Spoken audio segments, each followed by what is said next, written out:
Bismillahirrahmanirrahim.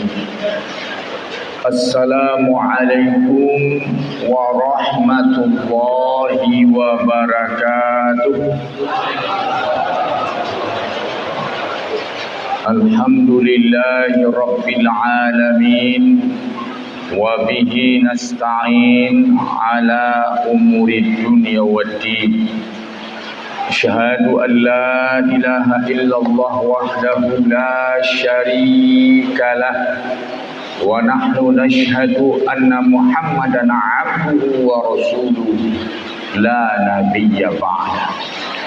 Allahumma salli wa sallim ala rasulikal karim Muhammadin sallallahu alaihi wasallam wa ala alihi wa ala ashabihi wa ala man ittaba'ahu bi ihsan ila yaumiddin.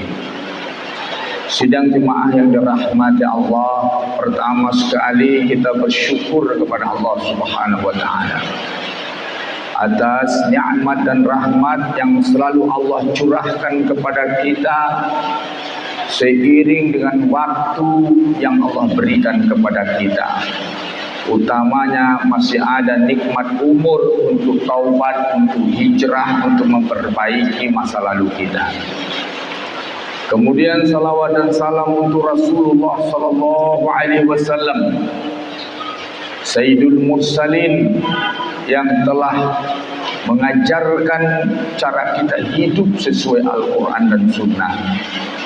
Kemudian takrim wal ihtiram, pujian sanjungan kepada panitia, pengurus masjid, beserta tokoh-tokoh kita yang hadir, ulama-ulama, semua pihak.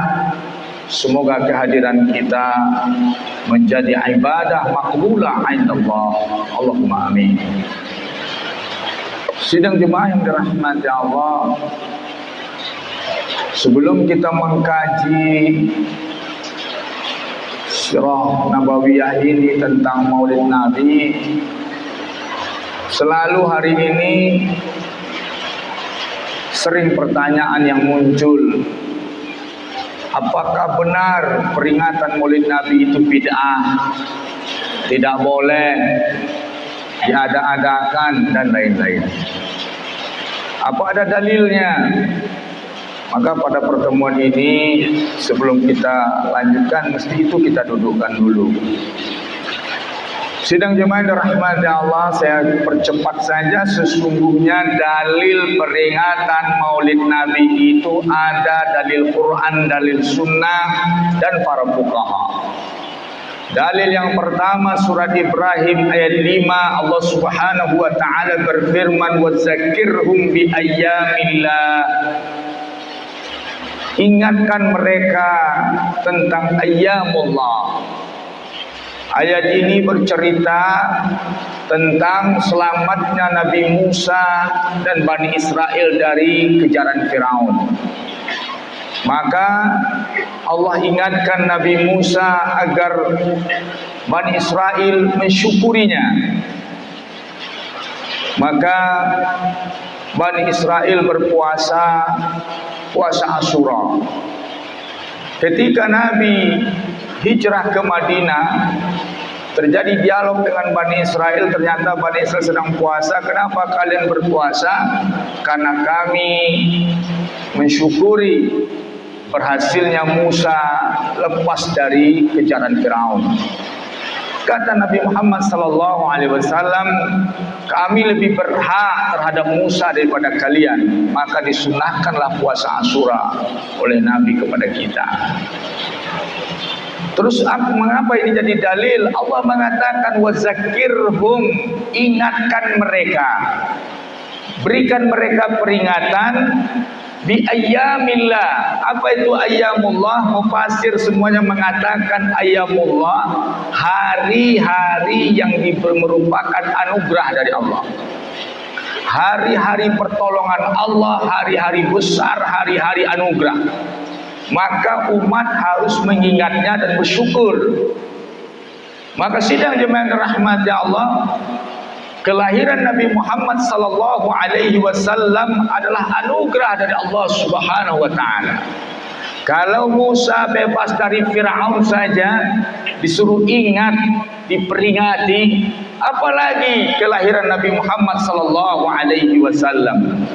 Bukankah kelahiran Nabi Muhammad itu anugerah? Saya tanya sidang jemaah, kelahiran Nabi Muhammad anugerah apa tidak? Perlu nak kita syukuri. Sidang jemaah, tidak ada masjid raya ini kalau Nabi Muhammad tidak lahir. Tidak ada persaudaraan kita kalau Nabi Muhammad tidak lahir. Saya tidak bersilaturahim ke sini, majlis ini tidak ada kalau Nabi Muhammad tidak lahir. Kemudian tidak ada baldatun thayyibatun wa rabbun ghafur kalau Nabi Muhammad tidak lahir. Indonesia tidak merdeka kalau Nabi Muhammad tidak lahir. Karena yang energi kemerdekaan itu adalah energi Quran yang digerakkan oleh ulama. Para ulama tidak bergerak, ulama tidak ada, pesantren tidak ada, pendidikan tidak ada kalau Nabi Muhammad SAW tidak lahir. Maka tidak ada kehidupan yang harmonis, kehidupan yang akan berlangsung itu jahiliyah kalau Nabi Muhammad tidak lahir. Orang kaya tidak aman hidupnya, hartanya akan dirampok orang, dan kemudian anak-anak gadisnya akan diperkosa kalau Nabi Muhammad tidak lahir. Karena yang mengharamkan itu adalah Nabi Muhammad sallallahu alaihi wasallam. Maka ini anugerah. Wa zakkirhum bi ayyamillah. Beri mereka peringatan tentang hari pertolongan Allah Subhanahu wa taala. Maka kita peringatilah Maulid Nabi sallallahu alaihi wasallam. Itu dalil Quran. Dalil hadis, Nabi ditanya tentang puasa Senin, dijawab oleh Rasulullah sallallahu alaihi wasallam, itu adalah hari kelahiranku. Fihi wulidtu, di hari itu aku dilahirkan. Wa nuzila alayya, dan diturunkan wahyu kepadaku. Maka sidang jemaah yang dirahmati Allah, maka Nabi memperingati hari kelahiran setiap Senin dia berpuasa. Terus bagaimana, kan seharusnya puasa yang begini apa dalilnya? Suatu hari Nabi melihat sahabat berkumpul. Hadis sahih, sahabat berkumpul sidang jemaah yang dirahmati Allah. Nabi lihat dari rumahnya, keluar Nabi dari rumahnya, datang kepada sahabat yang kumpul di Masjid Nabawi. Ditanya para sahabat, "Ma ajlasakum?"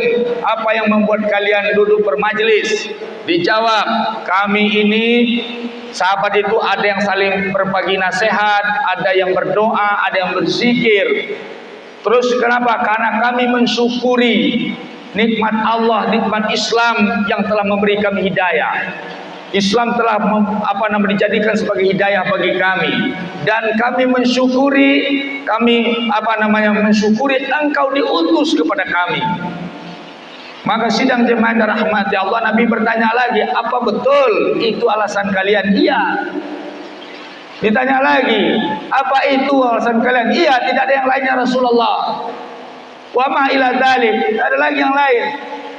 Terus apa kata Rasulullah sallallahu alaihi wasallam? "Saya sebenarnya sudah tahu. Malaikat tadi datang kepada saya, memberitahu majelis kalian ini kepada saya, maka saya datangi kalian. Dan ketahuilah oleh kalian, ini majelis kalian sangat disukai oleh malaikat, oleh para malaikat." Sidang jemaah, ini hadis sahih. Dalil sahabat-sahabat mensyukuri nikmat Islam dan keberadaan Nabi Muhammad sallallahu alaihi wasallam. Mereka bermajlis, mereka saling berbagi nasihat, ada yang berzikir, ada yang berdoa. Maka di seluruh majlis-majlis yang dilakukan untuk mensyukuri kehadiran Nabi Muhammad SAW tidak masalah, itu sunnah. Malaikat menyukainya. Apa hukumnya? Makruhkah, mubahkah, sunatkah? Sunnah. Karena dalil sunnahnya apa? Malaikat menyukainya. Bukan makruh, bukan mubah, apalagi haram, tapi sunnah. Kenapa sunnah? Malaikat menyukainya. Betul? Paham apa tidak paham? Kalau tidak paham, ambolah paham. Ustaz Pak kok berang-berang sebelum mengaji kan? Lai boleh apa minum Pak? Kok tak buka, kok apa buka tadi coba. Bismillah. Minta izin kepada seluruh kita yang hadir ya.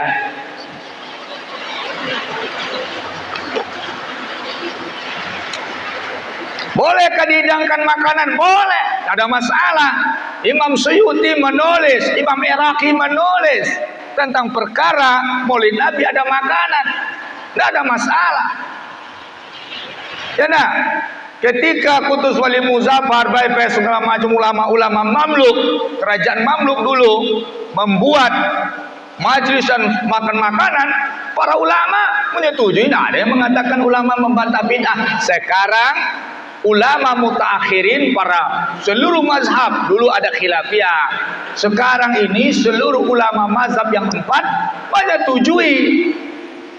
Tidak ada yang melarang, kecuali ada sekelompok kecil yang mereka memang tidak bermazhab. Wah, ini bid'ah, ini sejarahnya dulu orang Syiah. Apa urusan dengan Syiah? Dalil kita dalil Quran, dalil sunnah. Kenapa pula Syiah? Ini kebodohan berpikir ya. Sidang jemaah yang dirahmati, dalil itu. Sidang jemaah yang dirahmati Allah, kenapa sampai mereka membid'ahkan? Perkara kedua, salah di dalam memakai rumusan bid'ah. Itu tidak kita kaji sekarang. Yang jelas, bid'ah itu terbagi 3 para ulama. Ada bid'ah mengatakan seluruh yang tidak dibuat Nabi adalah bid'ah. Kalau tidak ada Quran, tidak ada hadis, bid'ah. Nah, ini orang nggak belajar sama Imam Malik. Imam Malik itu kalau tidak ada Quran lihat hadis, tidak ada hadis lihat ijma, tidak ada ijma lihat qiyas, tidak ada qiyas lihat istishab, lihat istihsan, maslahatul mursalah. Lihat nanti qaulus sahabah, lihat amal ahli Madinah, 11 tahapan itu. Imam Ahmad bin Hanbal syaduz zari'ah. Jadi jangan buru-buru bid'ah membid'ahkan. Tidak ada Quran, tidak ada hadis, bid'ah. Kata siapa? Maka jumhur ulama mengatakan bid'ah itu terbagi 2, bid'ah hasanah, bid'ah dhalalah. Yang baik ada, kalau menyimpang dari misi Quran, menyimpang dari misi Islam, baru bid'ah dhalalah. Tapi kalau tidak menyimpang, walaupun tidak ada dalilnya, tidak ada belum berlaku, tapi ketika itu bisa seiring dengan misi Islam, terkandung dalam misi Islam, maka itu bid'ah hasanah. Bid'ah hasanah, boleh lakukan. Ya enggak, jangan setiap tidak dibuat Nabi bid'ah. Terus bagaimana imam? Sebelum sholat imam berkata, HP tolong dimatikan. Apa ada imam di zaman Nabi, zaman sahabat, zaman tabi'in, zaman fuqaha, mazhabul arba'ah mengatakan HP tolong dimatikan? Ada? Ada? Itu bid'ah tuh. Itu berarti itu tidak bisa dipakai. Sidang jemaah, apa dalil bid'ah hasanah? Man sanna sunatan hasanatan falahu jazaa'u wa jazaa'u man amila bi. Siapa yang melakukan sunnah-sunnah yang baik, terobosan-terobosan yang baik, maka ketika itu dia punya terobosan yang baik, dia dapat pahala dan pahala orang yang melakukannya. Dulu sholat tarawih tidak rutin. Di zaman Umar di program rutin, tidak disatukan di satu imam. Di zaman Umar disatukan di satu imam. Itu yang kita ikuti sampai sekarang, sunnah hasanah. Kemudian sidang jemaah, ada lagi pendapat ketiga, bid'ah itu terbagi 5 hukumnya. Dalam kitab Qawaidul Kubra, Syekh Izz bin Abdis Salam bergelar sultan ulama terkemuka di zamannya. Bid'ah itu 5 hukumnya. Wajib, mubah, wajib, mustahab, mubah, makruh, haram. Close persoalan ini. Masuk kepada Maulid Nabi. Sidang jemaah yang dirahmati Allah. Rasulullah sallallahu alaihi wasallam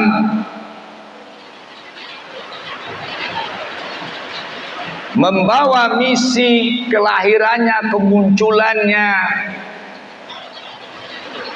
misi hidayah, misi tauhid, tatbik syariat, kehidupan yang berakhlak dan beradab.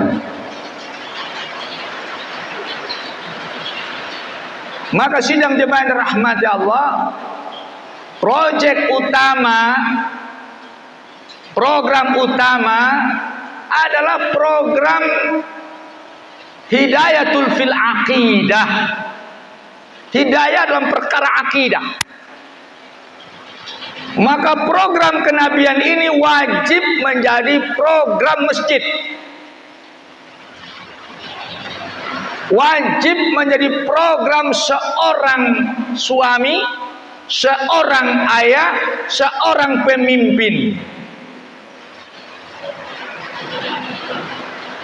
Maka kalau ada kurikulum masjid, mesti ada kurikulum masjid yang khusus akidah.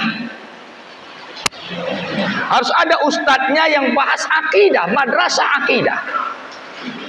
Akidah itu apa saja Ustadz? 3 pasalnya. Pertama, bab ilahiyat, bab ketuhanan, ma'rifatullah, tauhid.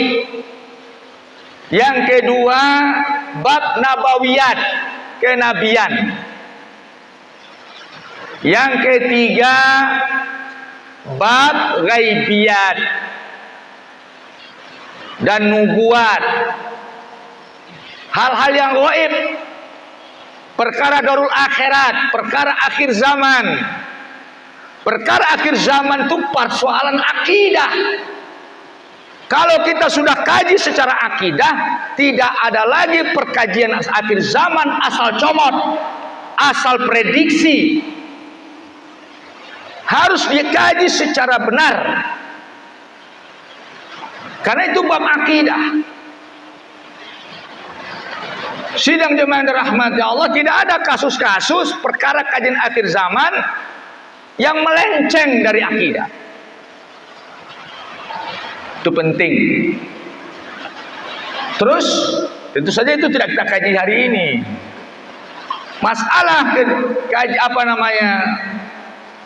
Ghaibiyat, darul akhirat. Itu penting. Itu akidah. Kedua, misi Rasulullah sallallahu alaihi wasallam syariat. Syariat itu apa, Ustaz? Sekarang ada penegak syariat, kita bersyariat, dibantah lagi oleh orang sekuler, dibantah lagi oleh kapitalis sosial segala macam. Syariat itu apa sih? Syariat itu seluruh aturan Allah dan Rasulnya yang berbasis Al-Quran dan Sunnah. Apa itu syariat? Seluruh aturan Allah dan Rasul yang berbasis Al-Quran dan Sunnah. Maka ada fikih. Fikih itu ampe pakaronyo. Akidah 3 pakaronyo. Fikih ampe pakaronyo. Kalau bahasa Pinang tulis paham, Bapak Ibu. Nah, kalau tidak paham, lah paham. Pertama, sidang jemaah bab ibadah, mengatur hubungan kita dengan Allah Subhanahu wa taala. Ibadah sholat, ibadah haji, ibadah zakat, puasa, dan lain-lain. Kedua, bab muamalat. Bab muamalat mengatur hubungan sesama manusia. Bab ibadah mengatur hubungan dengan Allah. Bab muamalat aturan hubungan sesama manusia, berjual beli, bertransaksi, bersyarikat, bikin persatu kooperasi dan yang lain itu bab muamalat. Yang ketiga, bab munakahat, perkara rumah tangga. Mengatur hubungan rumah tangga sesuai syariat. Tadi menata hubungan dengan Allah, menata hubungan dengan manusia, menata perkara rumah tangga. Yang ketiga, perkara jinayat, bab jinayat. Apa itu? Kejahatan-kejahatan, hukum kriminalitas. Kenapa jinayat? Hukum jinayat inilah yang mengamankan. Kalau tidak ada hukum jinayat, hukum potong tangan yang merampok, membunuh yang dibunuh, maka kalau tidak ada itu, maka porak-poranda kenyamanan rumah tangga, maka rusak persatuan dalam kerjasama dalam muamalat.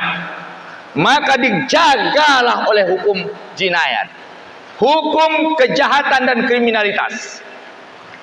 Sidang jemaah dirahmati Allah, 4 tadi, sukses fikih ibadah, selesai hubungan dengan Allah.